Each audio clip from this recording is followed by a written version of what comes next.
Bahkan kami sempat, karena rutin kami ke sana, padahal kami orang yang tidak dikenal mungkin di sana, kami pernah ditanya oleh Intel sekitar tahun 81-82. Itu sudah berdiri cabang, lainnya masih belum ada. Ya. Dengan ketua cabang pertama yaitu Kang Mas.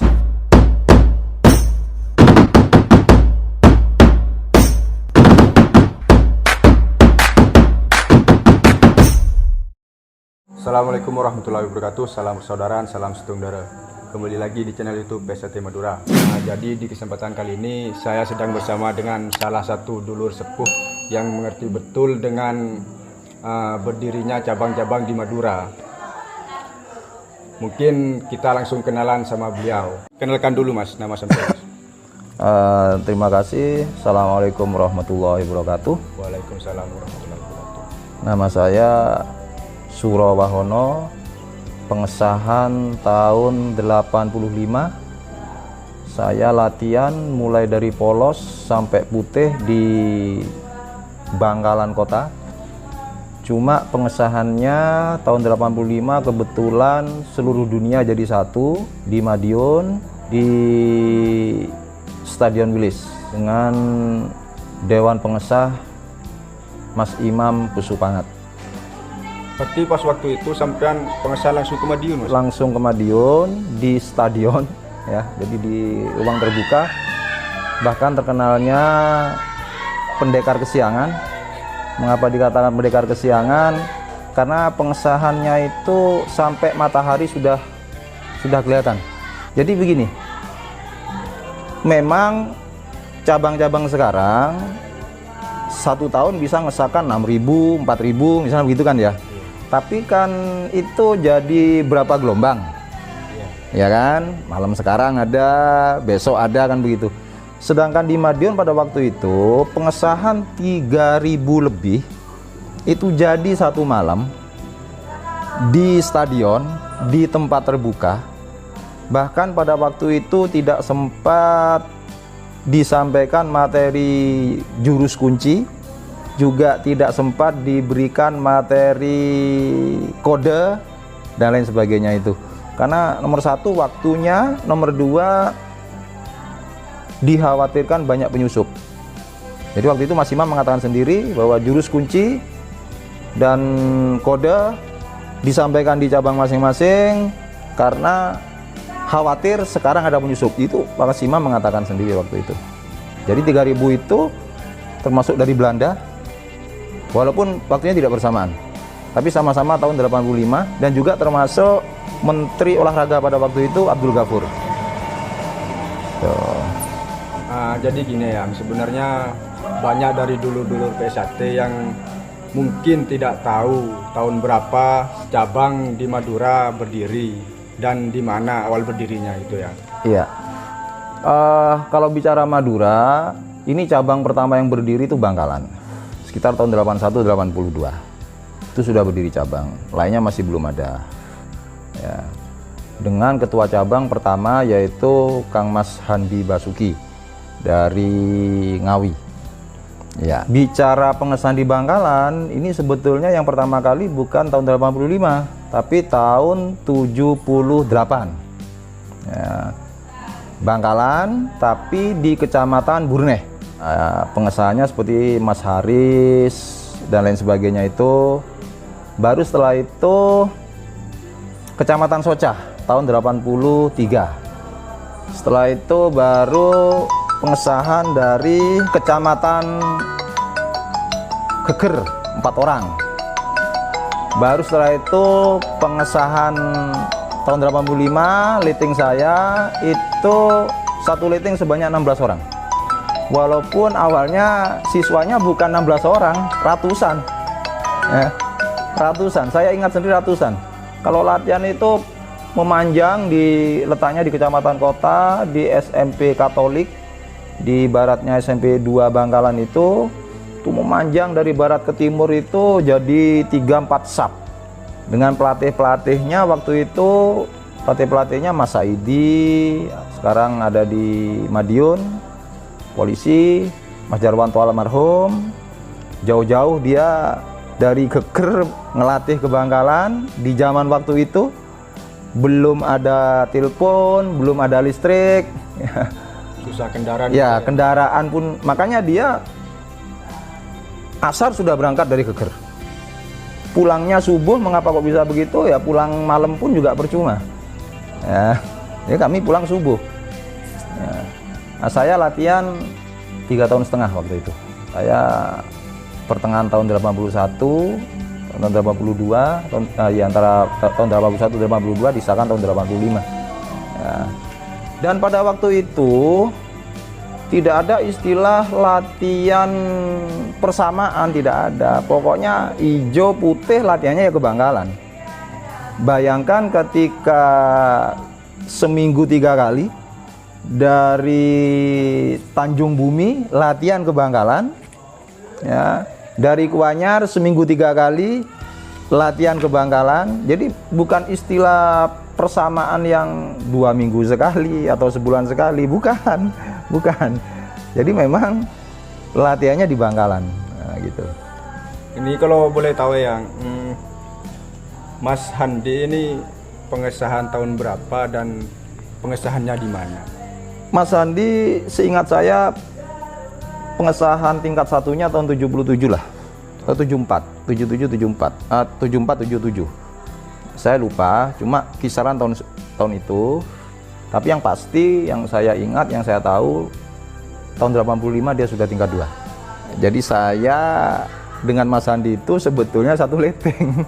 Hanya saya disahkan tingkat 1, Mas Handi disahkan tingkat 2. Nah, seperti itu. Jadi setelah berdiri cabang Bangkalan, terus setelah itu berdiri di cabang mana lagi yang? Apa di Sumeneb, Sampang, atau di Pamekasan? Ya, ceritanya begini. Jadi tidak lepas dari situasi waktu itu. Pada waktu itu banyak dulur-dulur dari luar kota itu mondok ke Bangkalan atau sekolah ke Bangkalan. Dia akhirnya latihan SH. Ya, ada yang dari pondok, ada yang murni sekolah umum. Akhirnya begitu lulus, mereka kembali ke kabupaten masing-masing. Contoh misalnya Mas Hakun ini sekolah di Bangkalan, SMA Tanjung Bumi, tapi tempatnya masih di Bangkalan. Ya, dia latihan SH, asli siswa saya, mulai dari polos sampai disahkan, latihannya pas di belakang rumah saya. Karena waktu itu walaupun ada latihan di SMP Katolik, saya buka sendiri di belakang rumah. Setelah dia lulus, dia membuka di Banyuates, termasuk Ketapang juga. Ya. Jadi merembetnya kalau Sampang itu dari Bangkalan memang. Ya, seperti termasuk tadi yang saya katakan, di Sreseh Sampang walaupun ada warga, tapi yang melatih juga berangkat dari Betah, kan begitu ya, dari Bangkalan, perbatasan dengan Sampang. Baru setelah itu tahun berapa saya tidak tahu pastinya, di Sampang kan akhirnya dibuka cabang, kan begitu kan ya. Jadi Sampang ini ada yang produk dari Bangkalan, ada yang produk Sampang sendiri, dulur-dulur SR di Jawa yang pergi yang merantau menetap di Sampang, dia buka latihan di Sampang, kan begitu ya. Makanya saya katakan bahwa sebetulnya Madura ini tidak pernah lepas dari Bangkalan. Tidak pernah lepas dari pengesahan tahun 85 dan tahun 86. Karena yang pengesahan tahun 84 ini mereka guru-guru begitu disahkan, tidak berapa lama kemudian dia kembali ke Jawa. Yang tahun 83 juga begitu, yang dari Socah. Mereka banyak merantau. Makanya saya mengatakan bahwa Semadura ini satu tidak lepas dari Bangkalan, karena nanti dari Bangkalan ini melatih langsung ke Kalianget, melatih langsung ke Pamekasan. Ditambah lagi yang aktif pada waktu itu adalah dulur-dulur pengesahan tahun 85 dan tahun 86. Mas Fauzi yang sekarang ada di Pasuruan, sekarang Dewan Cabang Pasuruan, dulu Ketua Cabang Pasuruan, tapi dia juga pernah jadi Ketua Cabang di Bangkalan, termasuk almarhum Mas Samsul, itu yang jadi pelatih tetap di Pamekasan. Jadi pada waktu itu Mas Dr. Karno, kalau tidak salah seangkatan dengan Mas Tarmaji, ya, seangkatan dengan Mas Tarmaji, bahkan dia pernah jadi ketua DKP Madiun, karena kebetulan dia sebagai dokter pindah-pindah, kebetulan dia pindah ke Pamekasan sebagai dokter bedah, dia sibuk, makanya mendatangkan dulur-dulur dari Bangkalan. Bahkan kami sempat, karena rutin kami ke sana, padahal kami orang yang tidak dikenal mungkin di sana, kami pernah ditanya oleh Intel. Ditanya gimana itu? Ya, ditanya tujuannya apa, dari mana, nah, baru kami jelaskan. Kenapa setiap malam kami pasti ada di terminal Pamekasan. Ya, padahal kami orang asing, akan begitu. Sama, yang di Sumeneb juga begitu.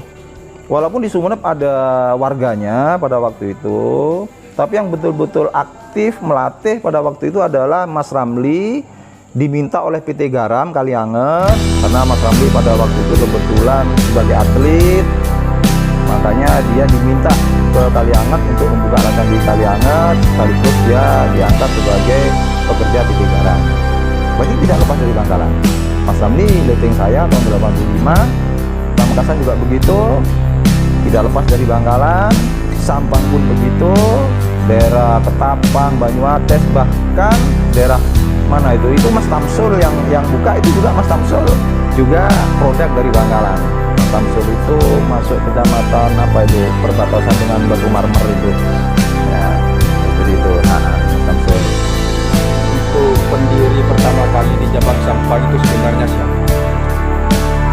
Pendiri, ya seperti yang tadi saya katakan, jadi disinilah uniknya, seperti halnya Bangkalan tadi itu. Jadi Bangkalan ya tidak mengkultuskan satu orang, tidak ya, karena pada waktu itu masing-masing guru invest dari Jawa yang ditaruh di Madura, kebetulan pada waktu itu karena belum adanya komunikasi, transportasi dan sebagainya, mereka masing-masing membuka di kecamatannya sendiri-sendiri.